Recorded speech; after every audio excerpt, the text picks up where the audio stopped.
이번 한 주의 전략 세워볼 시간입니다. 김민수 펠리즈 투자인 리서치 대표 전화로 연결돼 있습니다. 대표님 안녕하세요. 네, 안녕하십니까. 네, 될 듯 말 듯 좀처럼 쉽지 않았던 미국의 추가 부양책이 타결이 됐습니다. 지난주 금요일에는 이 합의 지연에 뉴욕 증시 주요 지수가 하락 마감하기도 했는데 아직 표결이 남아있긴 하지만 이 모더나 백신의 긴급 사용 승인까지 나면서 이번 주 호재로 작용하지 않을까 싶습니다. 연말 장세에 돌입하는 뉴욕 증시 어떤 변동성을 보일까요? 네, 지난주 금요일 날 미국 시장 동향도 최근에 미국 시장 분위기를 잘 말해준다고 봐야 될 것 같고요. 네. 물론 선물 옵션 만길이었습니다만 장중에 1%대 하락하다가 장 막판에 또 낙폭을 상당 부분 줄이는 모습을 봤을 때는 변동성과 관련된 흐름들은 앞으로 계속 축적되겠다라는 부분들은 남아있는데요. 네. 그와 함께 이번에 5차 부양책이죠. 이쪽에 대해서 양당이 합의를 한 만큼 이제 표결로 어느 정도 완성이 되는지가 단기적 관건이긴 하지만 내용들은 나쁘지 않다고 봐야 될 것 같고요. 네.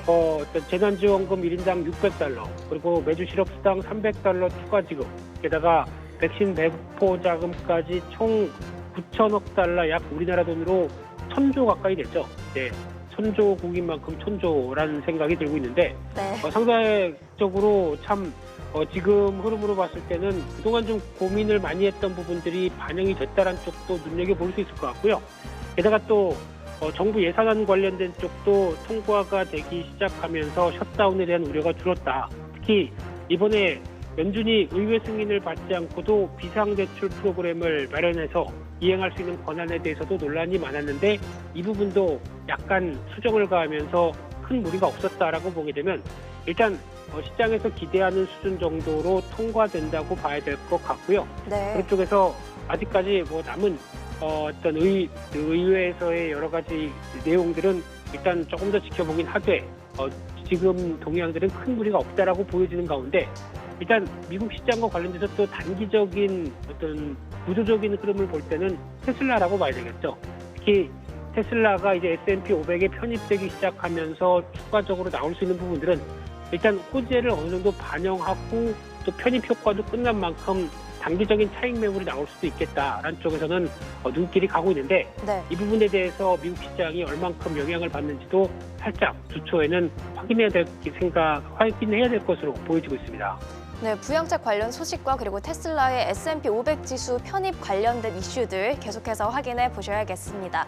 국내 증시로 넘어오면요, 이제 코스피는 매주 최고가 랠리를 이어가고 있습니다. 지난주 금요일에는 장중 최고가를 갈아치우면서 2,770선에 안착을 했는데요. 매년 반복됐던 연말 매도 폭탄도 아직까지는 안 보입니다. 한편 어제 코로나19 신규 확진자가 1,100명 가까이 나오면서 거리두기 3단계 격상 목소리는 점점 커지고 있는데요. 이번 주 주요 이벤트와 함께 투자 전략도 세워주시죠. 네, 일단 이번 주는 또 12월 연말 마무리가 되는 시점 쪽으로 점점 다가오는 가운데 네. 오늘 같은 경우는 일단 20일까지 또 수출 동향 발표가 될 걸로 보여지고 있고요. 그 밖에 이번 주는 또 물가지수 관련된 얘기들이 글로벌 지표나 또 국내 시장에서 또 중요하게 보여지고 있는 가운데 또 25일 금요일이 크리스마스다 보니까 24일부터 또 유럽 시장은 또 반장만 하는 경우도 있다 보니까 주 중반 이후에는 약간 또 여러 가지 분위기가 좀 휴가 모드로 들어갈 것 같고요.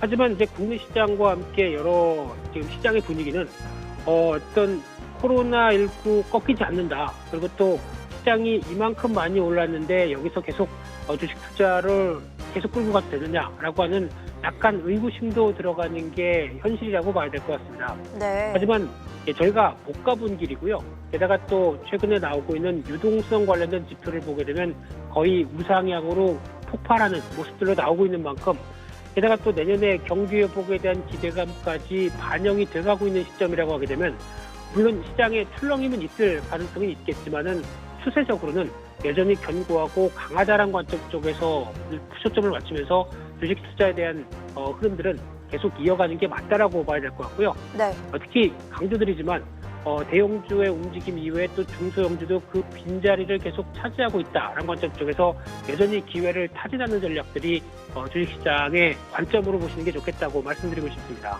네, 중소형주에서 기회를 찾아보는 전략도 중요해질 것 같습니다. 지금까지 김민수 펠리즈 투자인 리서치 대표와 이야기 나눠봤습니다. 대표님 오늘 말씀 감사합니다.